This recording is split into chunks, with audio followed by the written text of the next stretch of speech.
Com os marcadores morfológicos e moleculares que nós aprendemos nos outros módulos, agora nós podemos começar a brincar.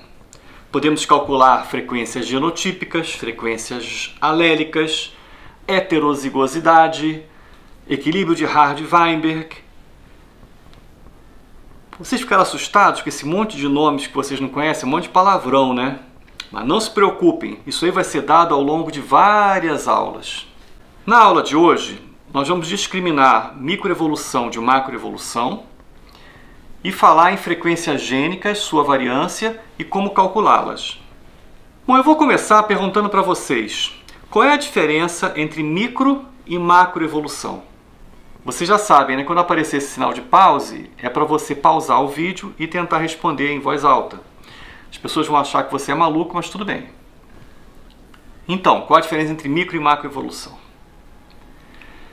Bom, em princípio, é uma diferença de escala, né? Uma coisa é micro, outra coisa é macro. Escala temporal e escala taxonômica. A microevolução, ela sempre ocorre dentro de uma espécie. A macroevolução ocorre entre espécies. A microevolução é o resultado das forças evolutivas, especialmente deriva gênica e seleção natural. Mas a microevolução também considera a estruturação populacional, o fluxo gênico entre populações. Tudo isso aí são aulas que vocês vão ver no futuro. Já a macroevolução leva em conta a diferenciação das várias linhagens evolutivas. Essencialmente, ela tem a ver com filogenia e com especiação. Para alguns cientistas, macroevolução e microevolução são só uma questão de escala realmente. Já para outros, microevolução e macroevolução são coisas diferentes. Por exemplo, macroevolução leva em conta rearranjos cromossômicos, leva em conta saltos de pedaços de DNA de um lado para o outro, que são coisas que não entram no estudo da microevolução. Macroevolução leva em conta também a ontogenia, a genética do desenvolvimento, que são fenômenos que não estão ligados à microevolução. Um exemplo dessa ruptura entre microevolução e macroevolução é a teoria do equilíbrio pontuado, que fala que as espécies evoluem passando períodos de estase, ou seja, períodos sem grandes modificações, isso baseado no registro fóssil, e de repente há uma radiação adaptativa ou uma radiação evolutiva, começa a separar, especiar muito rápido. Então, o equilíbrio pontuado é isso, períodos parados, em que as espécies vão ficando na delas, de repente tem um monte de especiação. Ou seja, não é uma coisa linearzinha como a microevolução. No fim, isso é a volta do debate uniformitarista catastrofista, só que numa escala mais evolucionista atual. Uma outra maneira de definir microevolução é dizer que ela é o resultado nas mudanças nas frequências gênicas. Isso é microevolução. Mudou a frequência gênica, houve microevolução. Mas o que são frequências gênicas? Frequência de alguma coisa é o número de vezes que alguma coisa acontece. Você pode falar assim, a cor preta é muito comum nos shows de heavy metal.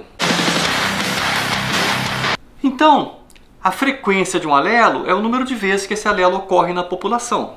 Agora, nesse ponto, eu falei em alelo, né?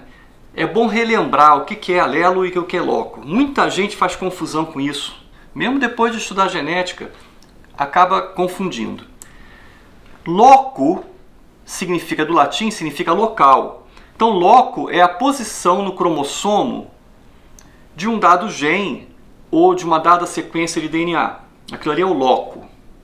E os alelos são as formas alternativas daquele loco. Então, se eu tenho um loco cor de olho, os alelos podem ser azul e verde, ou azul e marrom. Então, o loco é a cor e os alelos são as cores. Então, no caso da drosófila, nós temos um loco que é a cor do olho e tem alelos marrom e vermelho. Na verdade, são vários loci para cor de olho em drosófila, mas a gente viu só um, que era o marrom e o vermelho. No caso dos gatinhos, tinha também as manchas brancas, lembra? Era um loco que tinha dois alelos, o Szão, que dava manchas brancas, e o Szinho, que não dava. A posição de um SNP numa sequência de DNA é um loco bem pequenininho, do tamanho de um nucleotídeo. Mas aquele SNP define um loco também. Então, quando você fala que tem uma sequência de um sítio de restrição, que a enzima corta ou não corta, por causa de um SNP, aquilo ali é um loco. Quando você fala, eu tenho tamanhos diferentes de uma sequência de microsatélite, o loco é o microsatélite e os tamanhos diferentes são os alelos. Voltando às frequências gênicas. O conjunto de alelos de uma população chama-se pool gênico, ou bagagem genética que a espécie tem. Para exemplificar como calcular frequências gênicas, vamos usar uma população de pregadores de roupa. Essa população de pregadores de roupa, a nossa amostra tem 11 pregadores, ou seja, 22 alelos, porque meus pregadores são diploides. Então eu tenho 11 pregadores, são 22 alelos que vocês estão vendo aqui.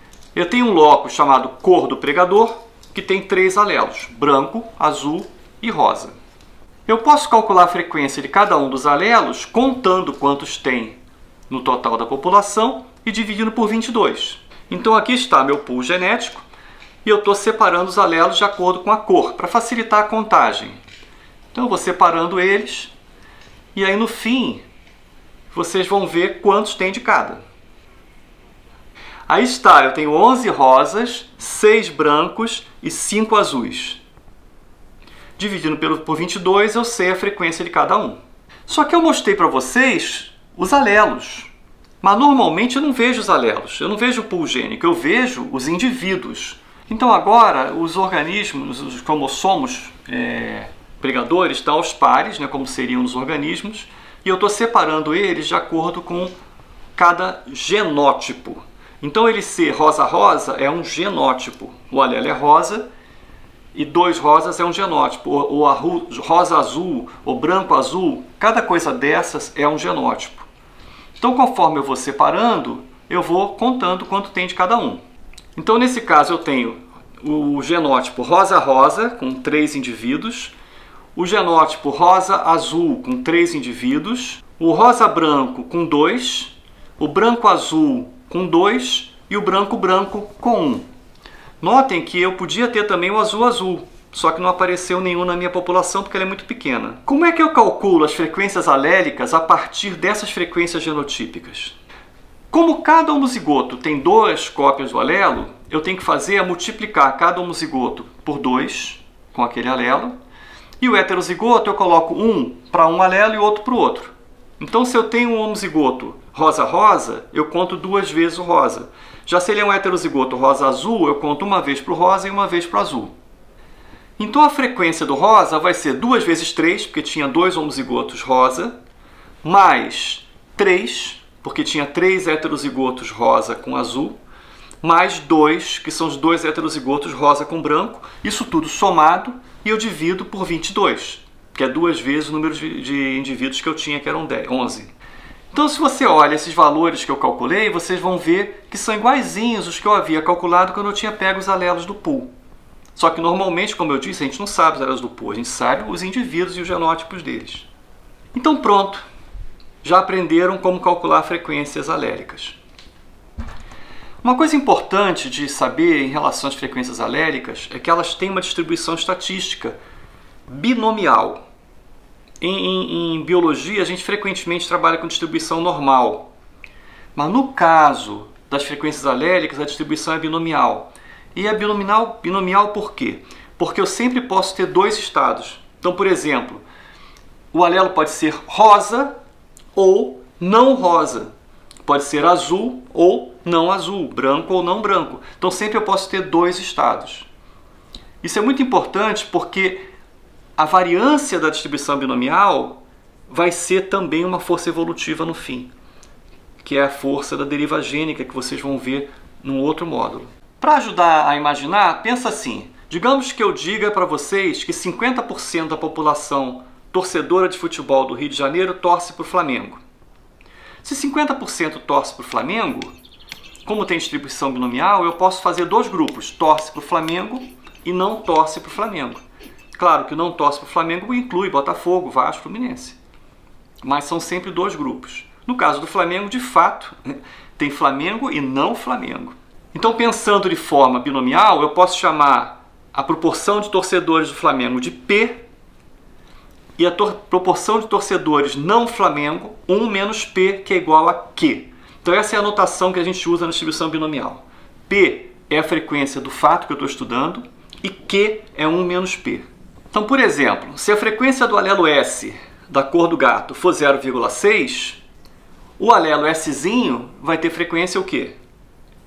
0,4. 1 menos 0,6. E se eu tiver 4 alelos? Imagina que a frequência do A fosse 0,1, a frequência do B fosse 0,3 e a frequência do C fosse 0,5. Qual seria a frequência do D? É fácil, né? É 0,1. É o que sobrou entre esses outros 3 e 1. Então, calcular a frequência de cada um é muito fácil. Agora, como que a gente calcula a variância? A variância da distribuição normal é a dispersão dos pontos em torno da média. No caso da distribuição binomial, não existe média. Repararam? Não tem média. Tem só P e Q, não tem uma média. Então, como que eu calculo a variância? Bom, a variância de uma amostra binomial é dada pela equação variância de P é igual a PQ dividido por N. Ou seja, P vezes 1 menos P, que é Q, dividido por N. Mas isso é a variância de um alelo. A variância do loco é a soma das variâncias dos alelos. Então você calcula a variância para cada alelo e soma tudo. Baseado nisso, me responda, qual dessas 3 populações tem maior variância nesse loco?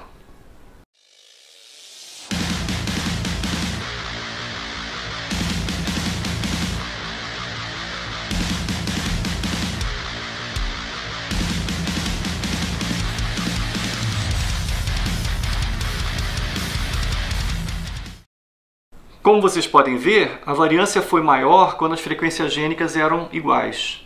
Ou seja, quanto mais parecidas forem as frequências gênicas, maior vai ser a variância de um loco. E se eu tivesse mais de 2 alelos, como seria? Olha esse caso aqui, eu tenho 3 populações. Qual delas tem a maior variância? Bom, as outras 2 a gente já calculou. Como vai ser a variância da terceira amostra? Vocês reparem que a terceira amostra teve maior variância do que a que tinha 2 alelos equifrequentes. Ou seja, quando eu tenho 2 alelos, se eles tiverem a mesma frequência, ou seja, 0,5, eu estou na variância máxima que eu posso ter naquele loco. Mas quando eu tenho 3 alelos, a variância pode ser maior ainda, porque eu vou somar a variância dos vários alelos. Agora eu vou perguntar para vocês, dessas 3 populações, qual delas tem a maior variância? E eu quero que você tente adivinhar sem fazer conta, só olhando para o jeitão delas.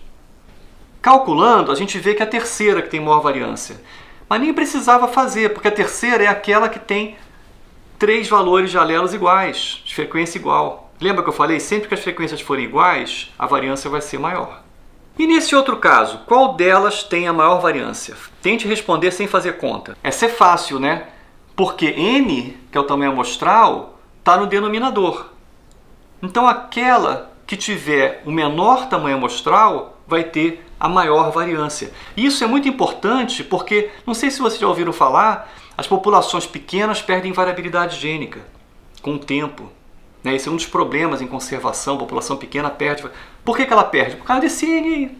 Esse N aí que faz ela perder variabilidade gênica. Se o N for muito pequeno, a variância vai ser muito grande. E a variância faz com que a população perca a variabilidade gênica, como nós vamos ver na aula sobre deriva gênica. Então, se vocês falassem para mim, pô, Soler, isso aqui não é um curso de estatística, isso aqui é um curso de genética, fica mostrando variância. Mas é justamente pelo que eu falei. Essa variância, ela acaba sendo diretamente uma força evolutiva. Então, por isso que a gente tem que estudar ela. Então, as 2 lições em relação à variância. Primeiro, a variância vai ser maior quando os alelos tiverem a mesma frequência. E segundo, a variância vai ser maior quando o tamanho populacional for menor. Bom, ok, já aprendemos como calcular a frequência gênica e sua variância. Agora vamos fazer alguns exercícios. Adivinha o que a gente vai usar? Acertou quem disse? Gatinhos, claro! Vamos usar o mesmo loco de manchas brancas com o qual a gente já está acostumado em gatinhos. Imagina que eu estudasse uma amostra de 100 gatinhos em relação a essa cor. E eu tivesse 30 gatinhos sem manchas, 50 gatinhos com menos da metade do corpo com manchas e 20 gatinhos com mais de 50% do corpo com manchas.